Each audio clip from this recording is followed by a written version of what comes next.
কিন্তু আমাদের এই জমানায় একজন বড় আল্লাহর ওলি আছেন, একজন বড় জ্ঞানী গুণী মানুষ আছেন, যার নাম ইমামে আজম ইমাম আবু হানিফা। ইমামে আজম ইমাম আবু হানিফারে জিজ্ঞেস করলে সে বলতে পারবে আল্লাহ যে প্রকৃতপক্ষে একজন, আল্লাহ যে আসলেই একজন, এটার প্রমাণ তিনি করে দিতে পারবেন।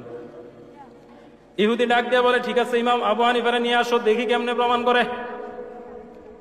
বলে ঠিক আছে, ইমাম আবু হানিফাকে তো ডাকা হবে, কিন্তু একটা দিন তারিখ ঠিক করা দরকার, একটা বসার জায়গাও ঠিক করা দরকার। ধরেন কেওড়ালা জুন্নুরাইন মাদ্রাসার এই মাঠের মধ্যে ইমাম আবু হানিফা আসবে, সাথে সাথে ইহুদিদের যে সর্দার আছে সেই সর্দাররাও আসবে। বিশাল মজমা কায়েম করা হলো। এমত অবস্থায় দিন তারিখ নির্ধারণ করা হলো, সবকিছু একসাথে কইরা ইমাম আবু হানিফাকে বলল যে, ও ইমাম আবু হানিফা, আমরা ইহুদিদের সাথে তর্ক লাগছে, ইহুদিদের সাথে একটা বাজি হয়েছে, বাজি যদি আল্লাহ এক এটা প্রমাণ কইরা দিতে পারি, তাহলে সমস্ত ইহুদিরা আপনার হাতে হাত রাইখা কালেমা পড়ে মুসলমান হয়ে যাবে। এবার দিন তারিখ যেমন ঠিক করা হলো, দিন তারিখ ঠিক করার সাথে সাথে বলা হইল, ঠিক আছে জুমার দিন, জুমার নামাজের পরে সাথে সাথে সবাই মিলা বসবেন জুন্নুরাইনের মাঠে, প্রমাণ করা হবে আল্লাহ যে একজন। আবু হানিফারাও জানানো হয়েছে জুমার নামাজের পরে সবাই মিলা বসবে, বৈশা প্রমাণ করবে যে আল্লাহ একজন না কয়জন। ইমাম আবু হানিফা রহমাতুল্লাহি আলাইহি এই দাওয়াত পাইয়া বললেন, ঠিক আছে ইনশাআল্লাহ আমি উপস্থিত হব। ইমাম আবু হানিফা উপস্থিত হবেন, কাফের সর্দার, ইহুদি সর্দার, তারাও সবাই উপস্থিত হবে। এমত অবস্থায় যখন ওই জুমার দিন জুমার নামাজ আদায় কইরা সবাই এই মাঠে বসলো, এই মাঠে বসার পরে কিছুক্ষণ অপেক্ষা করতেছে, ইমাম আবু হানিফার আসে না। অপেক্ষা করতে করতে আসরের সময় হয়ে গেল, ইমাম আবু হানিফার আসে না।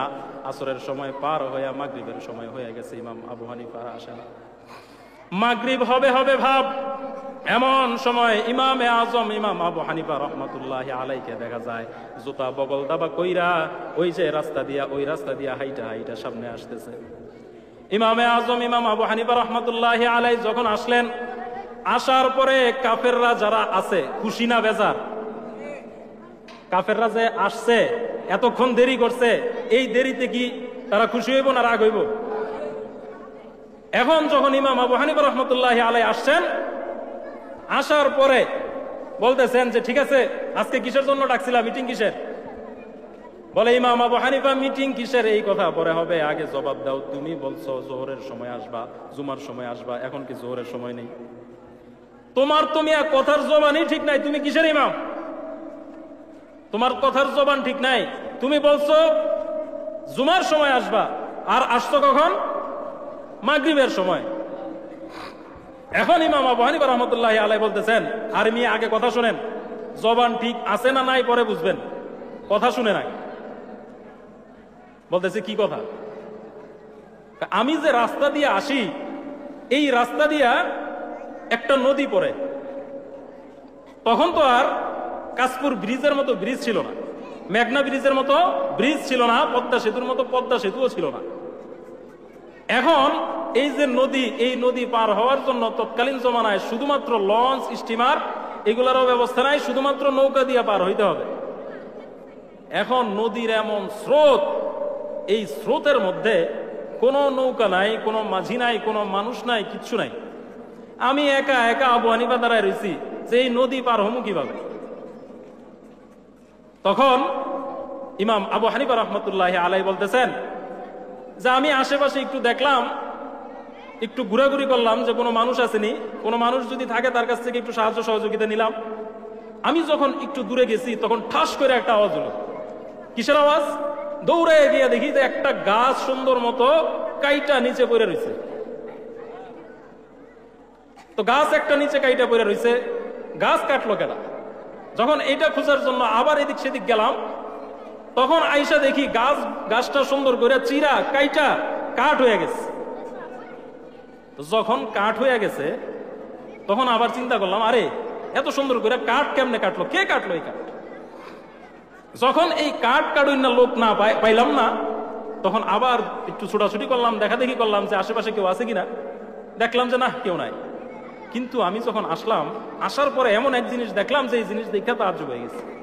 বলে, ইমাম আবু হানিফা কি জিনিস দেখলা? তখন ইমাম আবু হানিফা বলতেছে, এই কাঠ দিয়া এমনি এমনি একটা নৌকা হয়ে গেল। একটা নৌকা হয়ে গেল, পেরেক ডাবানোর মতো কোনো মিস্ত্রিও নাই, কাঠ কাটার মতো কোনো মিস্ত্রি নাই, কোনো কিছুই নাই, কিন্তু এমনি এমনি একটা নৌকা হয়ে গেছে। এই নৌকাটা আবার নদীর মধ্যে আইসা সুন্দর করে ঠেকেও গেছে। আমি আর কোনো কিছু চিন্তা ভাবনা না করে তড়িঘড়ি করে নৌকায় উঠলাম। নৌকায় উঠার সাথে সাথে মাঝি ছাড়া, লগি ছাড়া, বৈঠা ছাড়া এই নৌকা আমার এইবার থেকে এইবারে আইনে দিচ্ছে। এখন কাফেরের যে সর্দার, ইহুদিগো যে সর্দার, তখন কইতেছে যে ইমাম আজম ইমাম আবু হানিফা তোমার নাম, আমরা তো মনে করছিলাম অনেক জ্ঞানী গুণী, অনেক বুদ্ধিমান মানুষ, কিন্তু এখন তো দেখি তুমি ইমাম তো নাই, বরং আরো পাগল। আচ্ছা, এই কথা কি পাগলেও বিশ্বাস করবো যে এমনি এমনি একটা গাছ কেটে গেছে, এমনি এমনি গাছ কাইটা কাঠ হয়ে গেছে, এমনি এমনি কাঠ দিয়া নৌকা হয়ে গেছে, মাঝি ছাড়া স্রোত যে নদীতে স্রোত আছে সেই স্রোতে মাঝি ছাড়া নৌকা পার হয়ে গেছে? এটা কি পাগল ছাড়া কেউ বলবে? তখন ইমামে আজম ইমাম আবু হানিফা বলতেছে, আরে বিষয়টা তো এমনই হয়েছে। ইমাম আজম ইমাম আবু হানিফা রহমাতুল্লাহি আলাইহি এই ঘটনার যখন বর্ণনা করলেন, এই ঘটনা বর্ণনা করার পরে কোন কাফের এই কথা বিশ্বাস করে না, কোন ইহুদি এই কথা বিশ্বাস করে না যে এমনি এমনি গাছ কাইটা কাঠ হইতে পারে, এমনি এমনি কাঠ দিয়া নৌকা হইতে পারে, একটা নৌকা স্রোতের সাগরে মাঝিবিহীন চলতে পারে, এই কথা কারো বিশ্বাস হয় না। তখন ইমামে আজম ইমাম আবু হানিফা ডাক দেয়া বলে, আরে বলদের দল, একটা মাঝি ছাড়া নৌকা যদি নদীতে না চলতে পারে, একটা গাছ যদি নিজে নিজে না কাইটা যদি নৌকা না হইতে পারে, এটা যদি অবিশ্বাস্য মনে হয়, অবাস্তব মনে হয়, আরে বেকলের দল, একটা বার চিন্তা কইরা দেখ, কুল কায়নাত, আসমান জমিন আরশ কুরসি লৌহ কলম গাছপালা নদী নালা এমনি এমনি কিভাবে চলে? এই কথা যখন ইমামে আজম ইমাম আবু হানিফা বললেন, কাফেরের সর্দাররা আর দেরি করে নাই, সঙ্গে সঙ্গে ইমামে আজম ইমাম আবু হানিফার হাতে দইরা কালেমা কইরা মুসলমান হয়ে গেছে। জোরে বলেন সুবহানাল্লাহ।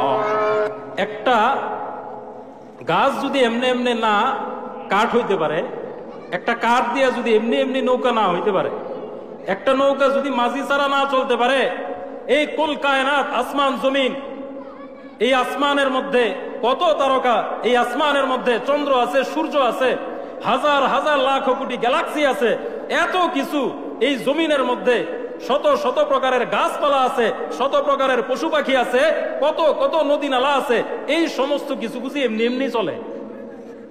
তুমি যখন আমারে বললা আমি পাগল হয়েছি, যদি মনে করো এই দুনিয়াটা এমনি এমনি চলে, তাহলে তোমার চাইতে বড় পাগল আর দুনিয়াতে নাই। এই কথা যখন বললেন, তখন কাফের সর্দার বলছে যে অবশ্যই অবশ্যই ইমামে আজম ইমাম আবু হানিফা রহমাতুল্লাহি আলাইহি সত্য বলতেছেন, সুতরাং আর দেরি না কইরা চলো আমরা সবাই ইমামে আজম ইমাম আবু হানিফার হাতে হাত রাইখা কালেমা পইরা মুসলমান হয়ে যায়।